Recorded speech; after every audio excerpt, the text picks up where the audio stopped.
The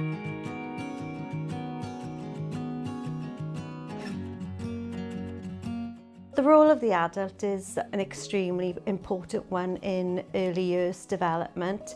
It's the adult that would provide the engaging experiences, the effective environments, ensuring the safety of the children, modelling the language, modelling the behaviour. The adult then would work in partnership with the parents, the carers, the children's families, the communities, all for the good of developing the child holistically.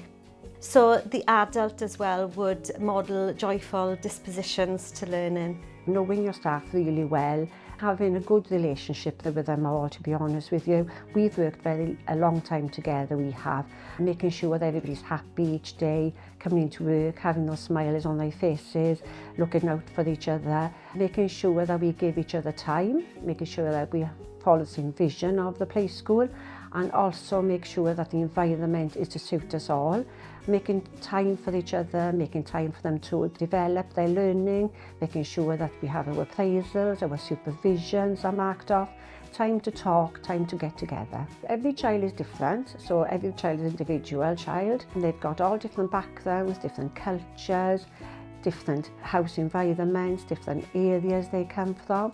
So it's important to get to know that child really well, what makes them happy, what makes them sad, so that they can settle really well into the play school.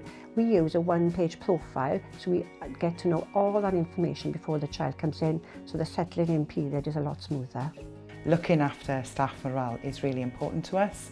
It ensures that they're heard and they know that we're listening to them, and it also then ensures the best possible care for the children. Happy staff, happy children.